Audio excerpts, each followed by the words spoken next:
Hi, everyone. Welcome back to Filling the Gap. I'm Noreen, and And I am Huma, and we are back. And today our topic is going to be, go ahead, Noreen. on actually narcissistic husbands and potential for domestic violence and abuse.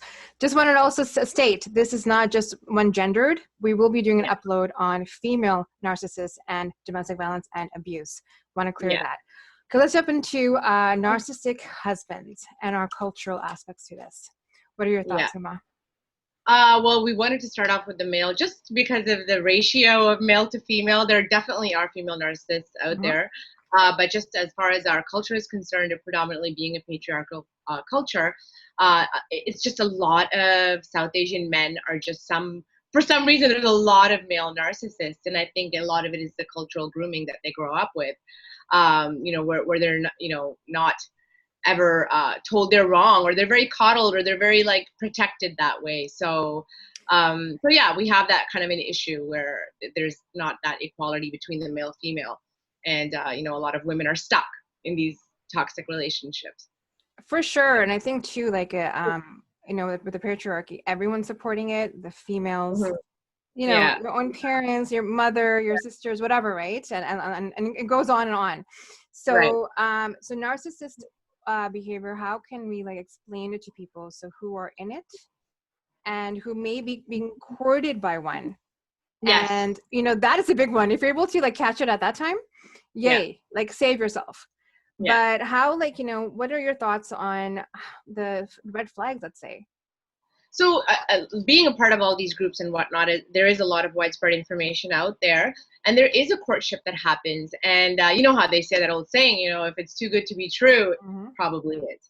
Mm-hmm. That's one big red flag, is where when they want to court you, or when they want to love bomb you, Mm-hmm. you know what I mean? When they want to suck you into the trap, you couldn't meet a more perfect person.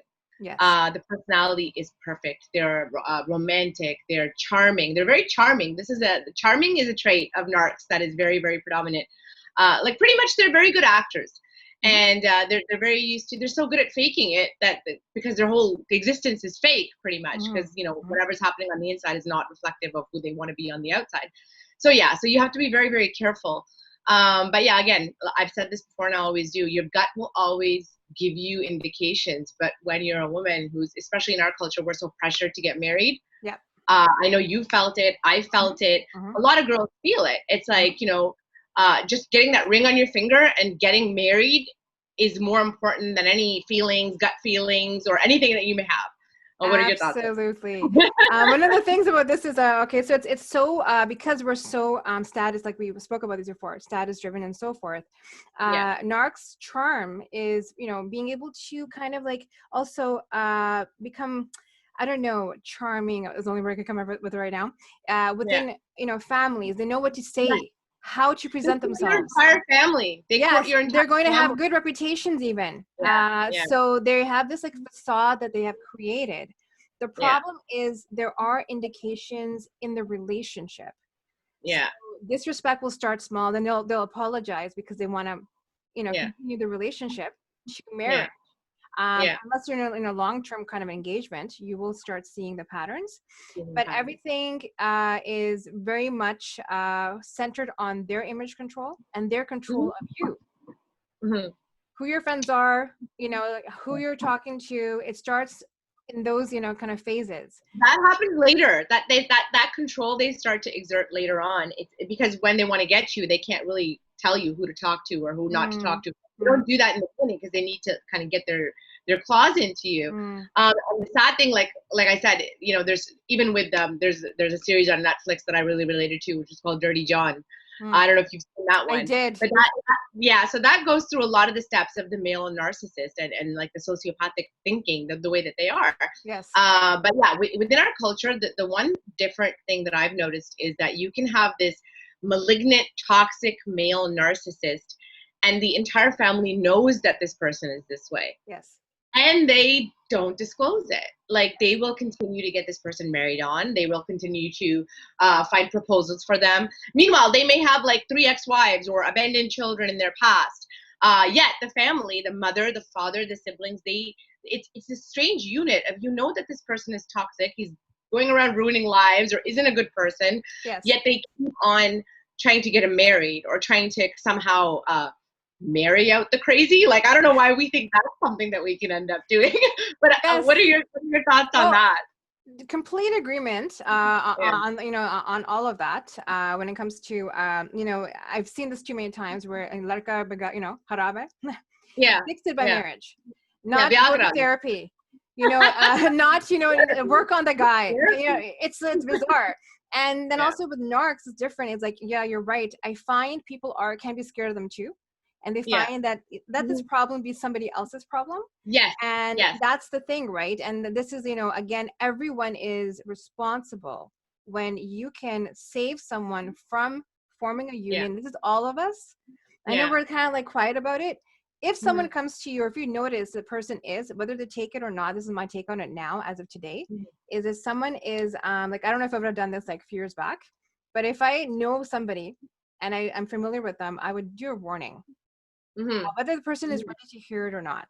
Yeah. See what I'm saying?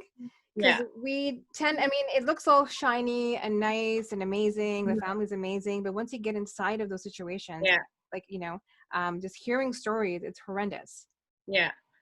So, especially if it's like a second or third marriage that the family is kind of trying to make happen. So I think, like, in my case, I don't trust anyone. Like, forget it. Like, I need your freaking police records, bio data. Like, I need everything. You know what I mean? Like, don't even talk to me unless I can verify everything about you. Yeah. But so we need to do more deep checking. And even in just regular relationships, there's men out there that will lure a new girlfriend and be like, oh, my ex is crazy. My ex-wife is crazy. Well, every time you hear that from a guy, I've learned to ask the question, well, what the hell did this guy do to drive her crazy? Because, you know what I mean? No good woman, especially with children, majority of them, there are bad women out there. No reasonable good woman, especially a South Asian woman who were groomed to be the keepers of the home, to keep the family together, no matter what. No reasonable good woman will leave or let go of a marriage or ruin her house unless there's a very good reason to do that. And this was pointed out to me by a male friend of mine, actually, when I was going through something similar. It's like, you need somebody to kind of give you that reality check. Is like, don't, never believe that ex is crazy story. You need to go and verify. You need to go check, because that's the thing about narcs, is they're very good at creating an image. They're very good at courting you. They're very good at lying. And if our entire family is supporting this, then how can you question, right? Like, if the mother is the sister, like I've met men like this who later I found out are so screwed up, and you've met their sisters or their brothers, and the whole families are like, this guy's great. Like, I'm thinking, I have a son. If I knew my son was like that, I would be the first one to be like, first of all, you stay the hell away from people until you fix your own up. You do have adding anyone to your life until you get yourself together. So I think this is the mentality that a lot of mothers have to take on if their sons are on a wrong path, which is what we were discussing. It's like, there's a lot of women that happen to be the worst enemies of other women. When it comes to that, supporting it, and they're the parents and whoever else, right? Yeah. So we're all part of the issue. There was the aspect of intermittent care and love, which can also be during the courting process. So because what happens is, especially if you like someone and they give you intermittent kind of like breadcrumbs or whatever, you may get tied into it. And even if you're like insulted, you may stay. And in a marriage platform, I don't know what that would look like, but I know. I know what that's like. Please share. And in the marriage platform, what would that look like?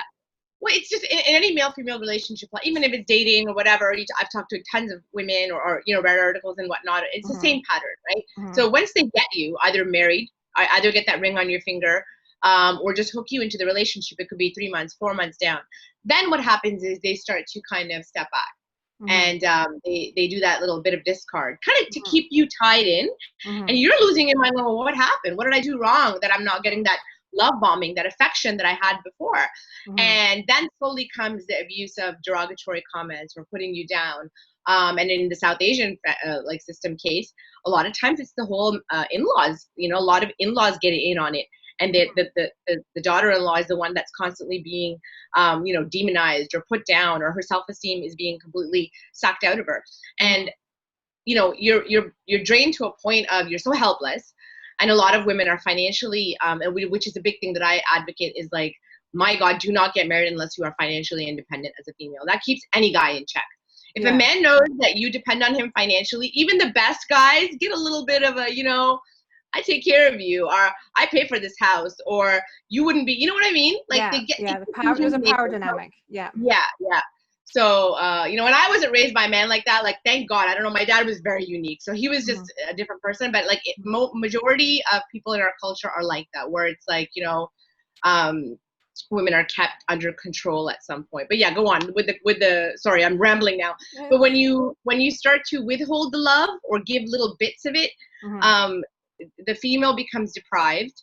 And then, when she's ready to leave or when she's had enough, then they throw you like a cracker. You know what I mean? Like they'll throw you that little bit of affection just when you're about to leave. You'll be like, oh my God. Oh, he smiled at me, or he was nice to me, or he took me out on a date. Maybe it'll work.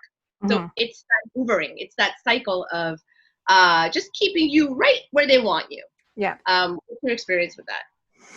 Well, my experience is similar in terms of like there's a disrespect, an argument, and then there's either silence or like some sort of manipulation. Also it's so slight, but they start stripping away at your self-esteem.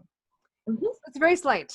And you start questioning, they start creating narratives or stories or just false pieces of, trying to cause problems. So you're like, okay, I didn't see myself like that. But if you're calling me, cold or just, heartless, then I need to look at myself, especially for a person who's So that's something an empath does. The self-reflection is somebody who has normal human emotions, that has compassion, that has empathy. Those are the only people that reflect upon themselves. So when a narcissist is telling you that, they're just projecting what they are onto you. So even you had shared that clip with me, which I think we're going to put a link to that clip of how there are signs of how you're dating a narcissist. And this video is so spot on. And I think both of us have done those same motions. We can maybe discuss a little bit of that. But yeah, so you really have to keep your radar up and just look for the back and forth, look for the inconsistencies, and look for the, your gut knows you're right, yet you're being gaslit immediately. When you question something that's not making sense about the narcissist, immediately defensiveness, you're crazy for thinking that, or it's just everything is turned around on you. Absolutely. So so now, like, what's important here is, first of all, is anyone who's watching, the purpose of this video is to highlight that you're not alone. And more importantly, how it can begin as being part of emotional, perhaps mental and physical abuse. And why this is problematic is oftentimes the woman is then stuck within the mental torture, which can be verbal, like, just putting someone down. It could be financial abuse as well. I mean, they will take money from you. Even, that they will do this. They will rip away a lot of things. You want to embellish a little bit more on this? Anything, like if a lot of women, which a lot of, now they're obviously the time is different, but like if you go back 30, 40, 50 years, a lot of women were financially dependent on the men. And men from those days, I mean, a lot of them, like they were a little bit better in the sense that, they took care of what they had to take care of, but a lot of women were financially dependent on the men, and you just kind of trusted your husband to take care of the finances and take care of everything. And, I went through a similar scenario where I just didn't even look at I just trusted whatever was happening was correct. But when you're at a point, pushed to a point where, this shit doesn't make sense. Something is off. I start to investigate, and I'm like, oh, wait a minute. What happened in this account? Or what happened to the child tax benefit? Where did that money go? You know what I mean? Like, it's really bad. And then that's when the whole can of worms starts opening, where you see, oh my God, this person that I trusted is totally conning me, or is just, and you kind of know, but you don't want to believe it because, and that's with any narc, right? It could be a sibling, it could be a parent, somebody that you love, or somebody that you completely put your trust in, that you would never do anything like that to. When things start to unravel about the betrayals that have been done to you, and a lot of women who've been cheated on, I know what that feels like. It's like, it's unbelievable. it's heartbreaking, it's unbelievable, it's devastating. Yeah. And again, what we end up doing as women in every single case across the globe, we start thinking, what did we do wrong? Right. You know, Taking on what the was responsibility yeah, for right. what has occurred.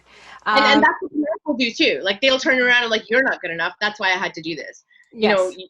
this is wrong with you, so I had to go elsewhere, which is such bullshit. You Well, know? this is Yeah. tying into the next point of our culture.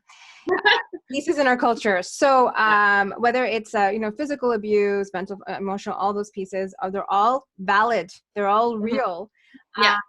When a woman does want to get out, so much has been built up against her, because Mhm. again too, he's making her feel insecure. He's creating stories about her. He's also isolated her from friends, Yeah. family, all those things.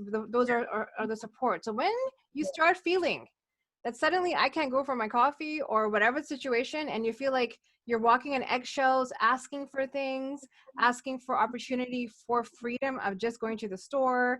These are just some highlights around, if you are that oppressed, something is off. And Wrong. if you're It's the wrong. fear of violence, Yeah. if the fear of violence is hanging over your head, Yeah. whether the guy smashes something against the wall, Yeah. he actually hits you from there's different ways, right? But go ahead. Doesn't matter. Even the rage, even the Yes. physical Yes. crybaby outbursts, like because they Yes. have rage-filled outbursts. They have like fits, like narcissist male, female. I've seen well-grown adults who Yes. you confront them with something and they will throw hissy fits like little babies. Yeah. And then you end up getting riled up, and you're yelling and screaming, and you're because you're enraged. That look, Yes. I'm giving you evidence. I'm telling you this is incorrect, and Yes. you're turning around and throwing some kind of hissy fit and like gaslighting me. Yeah. So, and then they'll turn around and call you crazy. But my whole idea here is another thing that we were going to talk about is, unfortunately, and I know a lot of South Asian divorced, strongest women I've ever met in my life, and even non-South Asian, but mostly in the South Asian culture, my close friends or the women that I absolutely admire because they're raising the kid by themselves. They've been married to this narcissist, deadbeat dad, doesn't help financially, completely abandons the child, shows up in the child's life when it's convenient for him. Right. Or when they want to, right. which is something, or just doesn't show up at all. And forget about the financial help. They're the soak and juice. Like I can't tell you the miserly mentality. And they can have money, which is the sick and twisted thing, is that a lot of these men are very wealthy, but they're so miserly and cheap when it came to their wives when they were married to them, or when it comes to taking care of their children, which is disgusting, because what kind of a person are you? But yeah, so these women, a lot of them, and I can relate to this, is that the narcs will poison their own family members against these girls, or the in-laws will be like, well, and unfortunately it's the blame the woman type of culture. It's like, तुमने घर बना के नहीं रखा, or तुमने कुछ गलत किया होगा, or something must be wrong with you. You're not a good enough cook, you're not a good enough wife, or you should have done this. If he acted this way, तुम चुप हो जाती. You know what I mean? Like, how the hell am I being told to be quiet when I'm being protected, when I'm asking for my basic human dignity and rights? So we gotta stop blaming the woman. And I would say to the families of girls, like, if you know your sister, your daughter, your cousin, any female in your family is not happy, and you can clearly see it, speak up.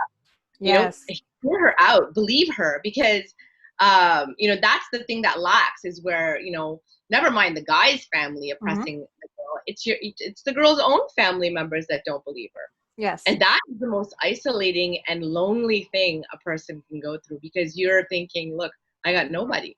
You got nobody. And also, and to just to add off of that point, is if a person's already demoralized, then you don't, the safe spaces are no longer safe. This is where we need to have more conversation about where can women go and not be, ostracized and judged to be able to leave, because to get to the point of leaving takes so long. And it's scary too, because what they do is they also control finances. You may be working and they take your money, and then still say you're a bad wife because you're not making the rodia. So it's like, like what? So, this is like, again, I'm sure many people watching will relate to it. Now, again, some parts are cultural, but then we separate between the narcs, actual narcs, and culture. Fix the Yeah. culture, yes, but there are narc personalities. Not every man is a narc. Let's be Yeah. careful. No. No. Yeah, No. I know. I know. yeah. Everybody So, can have narcissistic tendencies, especially if you, and I, like I said before, you have to differentiate between like a malignant narcissist who absolutely has no empathy, no compassion, no ability to self reflect, and then someone who's maybe adopted some of the narcissistic behaviors because they've just been around that environment so long, and that's where yes. the family begins. Because you know, and I read a really a good quote the other time that a lot of mothers give birth to their pain, like when they have kids, Mm, um, they just, I mean, obviously you're reproducing, but that cycle of trauma does not end. Like whatever happened to a lot of women go through a lot of stuff in their youth, and mhm. they have unresolved issues and problems, but we marry them off, they have children. And if those women haven't healed themselves or healed from their own trauma, God knows what it could be. There's all sorts Right. of crap that happens, Yeah. you know, and we don't talk about anything, you know, it could be anything, especially, you know, sexual abuse or whatever the case it is, Yeah. Yeah. any kind of abuse or mental health issues or any kind of, we just don't talk about this stuff. So these women grow up with all these unresolved issues, or the men grow up and then, you know, they have children, and then they just like it trickles down, right? Like Yeah. you end up abusing your children, you don't even realize maybe you're doing it. And so that's where you have to see is like, you know, there is that malignant narcissist that has no regard for any human being, Right. and then there's that damaged person that you can heal. But again, you can't force someone to heal unless they're ready to. You know, I've been through those cycles. You have too. Until Mm, I made the conscious decision that I can't do this, or in mm, anything in life, nobody can mhm, fix mhm, you. So, mhm, mhm. so yeah, you know, if you're just a weak person and have these tendencies, then maybe you need to heal yourself before you get married or before you Before have you get children, married, yeah, before you yeah, add more people into your life. You know what I mean? And I'm a yeah, strong believer in that. yeah, And that's one thing absolutely. in culture that I don't approve of is like, you can't, you know, if you messed up your children, marrying them off is not going to solve your problem. Maybe you need to fix the parenting mistakes you made, or you need to, you know, realize that, you know, my child has issues, and dumping those issues onto another human being is not going to make Right. things, you know. But yeah, that's how we tend to go for whatever reason. It seems Uh, to like solve the issue or solve the problem, and it suddenly becomes a marriage issue. Also, too, when it comes to privacy in marriages, a couple of people, the retort by narcs often is, "It's our business. We're the one yeah, that's married," yeah, and that is like, and it's someone saying that, and the other person is agreeing with it because they kind of have to. If you see yeah. a problem, point it out, because the other Hmm. person who's suffering will agree with them because they're married, but inside they'll know that something is wrong. Someone else has, indicated a problem. And Yeah, it's a fine line. I get it, but if it's going on in front of your face, I think we need to speak up more. Just right. allowing and saying that's not really okay. Yeah. That's it. Leave it there. But okay, anything else for the narc before we tie it up? The narc. I mean, we didn't. This is just a very slight conversation. It is, yeah. Yeah, in There's so much terms, part about it, yeah. there's so much to this, and with the abuse, when it comes to actual domestic violence and so forth, please seek help if you are in it. This is not Hmm. about culture; it's about your life. Yeah. So if you're in it, please seek help, and there are services there. I Don't feel like you can't. You reach out to like message us. You know what I mean? Yeah, Like go message figure us something if we need out. Like to. message Absolutely, us. that's excellent. You know, send an email. But listen, this is my situation. You know, I need some help, or whatever the case it is. Or Hmm. you know, seek help from families, whomever. There's help out there. You're not alone. And you have to understand that it's not appropriate what's happening to you. But that's what they want you to think. They want you to think there's no way out, even if you're financially dependent. There's still programs. There's still ways to get out of that. The first thing is to remove yourself from that situation so that you're out of their control. Yes. You know, and there's another quote that I read which made a lot of sense, and this applies to narcissists everywhere. It's like, you know, we ignore the signs. Like just because you love someone, don't ignore their toxic behavior. Stop making excuses for them. I forget the exact quote, Hmm. but more often than not, we make excuses for people because we love them so deeply. We'll do anything to kind of justify their bad behaviors. Yes. And yeah, you know, at the end of the day, what's healthy and what's not. But yeah, you know, especially women, you know, you need to. I mean, I wanted to talk about the Islamic story about it too. Maybe we can add that in Yeah, about. sure. Yeah, no, sorry, I know it's dragging a little bit, but remember we were discussing privately, like, you know, we've met, like, for a woman to be with a younger man, or like men often marry women that are younger than them. They Right. brag about it, or whatever the case is. But yeah, in our culture, it's not accepted if you know, a woman is divorced. It's very looked down upon. We're treated like damaged goods. Or if you're older, you know, peak at a certain age, or if you're over 25, 30, you're considered, dead. oh, yeah, just throw her whatever, Yes. like bone. She should be happy with whatever she gets. Yes. But if you look at it religiously, I mean, mention the story a little bit. You know it, Hazrat Khadija alayhi salam and Prophet Muhammad. I mean, this is like a very independent businesswoman who was doing her thing, you know, so Yeah. like mashallah.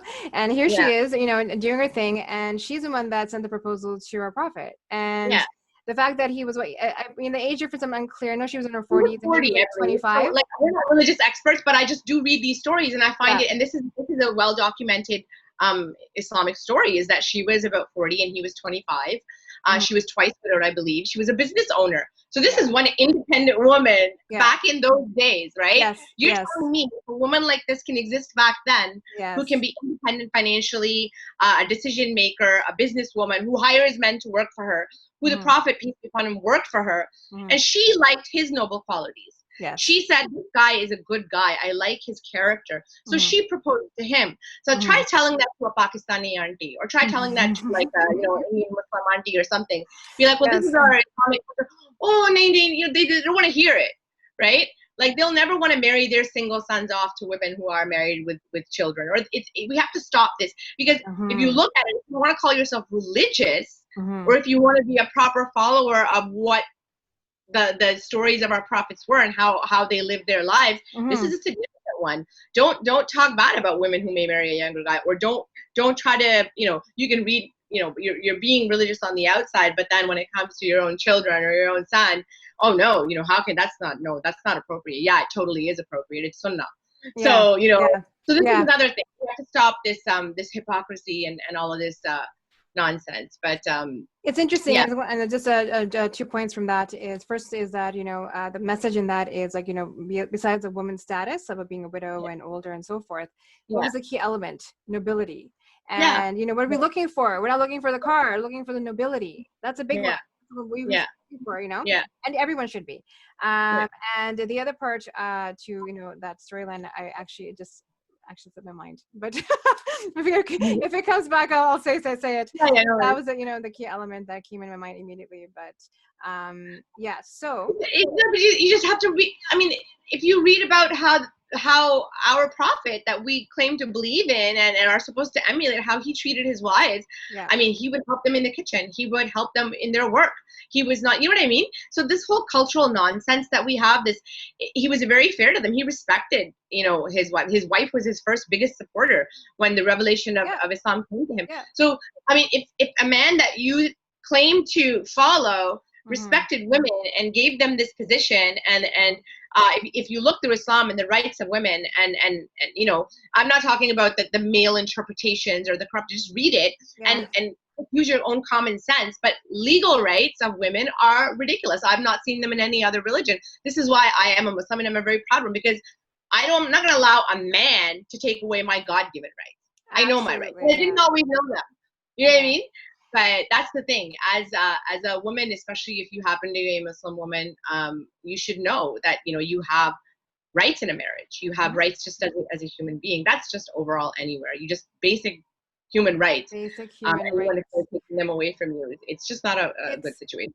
You know, it's kind of interesting that the point that I remembered right now was that the culture itself has isolated itself into limitations when Islam is so expanded, right? And I don't want to get into the religious talk because of the viewers background. But the point here is, like, cultures can limit you to the point of even selection, who you really connect with, on status pieces, and that's very important. But that being said, main point here is knowing when to identify narc behaviors or recognizing them somehow, being aware. But the biggest thing is knowing you can leave. And this is a big one in our communities. It doesn't matter what background. Southeast Asian communities have this problem where a person feels like they're stuck for various reasons.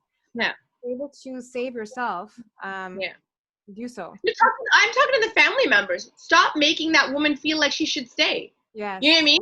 Stop telling her to stay in a bad situation. Stop giving her grief if she leaves. You know, तुमने अपना घर तोड़ दिया, तुमने अपना घर बर्बाद कर दिया. How dare you already, like, you're pouring salt on the wounds of this person that's already suffered so much. and she's trying to save herself, and you're not allowing her to even be free enough to like just breathe, right? So the girl's own family members or any society who try to judge her, leave her the hell alone. Like stop trying to stop making her feel guilty for wanting to just have some sanity and some peace of mind. I just want to just interject here for a minute, because I just remembered we had this conversation. Any religious leaders, you know, those counselors, religious leaders, please listen. Don't listen to the female, listen to the male, whoever's like in suffering, listen. Sometimes you can't fix what is really broken. And if the person is leaving to save not herself in the situation, but also her children, applaud it. So this is where there's too many stories I'm telling, and that's why we're talking about this. It's just too many stories. And you don't jump to divorce or jump to separation, but I'm saying you need to listen to the victims. It's just like sexual assault victims, like you know, all these men like Bill Cosby or Harry Weinstein or whatever. They just get away with it. Nobody believes the victims. I'm saying if somebody's telling you that they're being treated in this way, put everything aside and just give her an ear, listen to her, right? And that's all she wants. It would be that help. And then, you know, our next session we'll talk about the male version of this, and then a lot of men are stuck in these types of situations too, and it's maybe more difficult for men to leave too, because you know it's funny to me. I was actually just talking to a friend of mine. It's like this yin yang, right? You get these great guys who end up with these like horribly toxic women sometimes. Then you get like good women who end up with these complete jerks, right? So I was like, we should start a website for like just get the good people, try to hook them together. Like a dating site or something. That's it. But seriously, this is a very important. Please give us your feedback. Huma, your point was amazing about that part. That's really key. Is if you need someone to talk to, we're here. Please message us, and that, you know, confidentiality is utmost of importance. Definitely. And so hopefully this somehow resonated with someone out there. I think we're gonna tie it up here. Huma, any last words?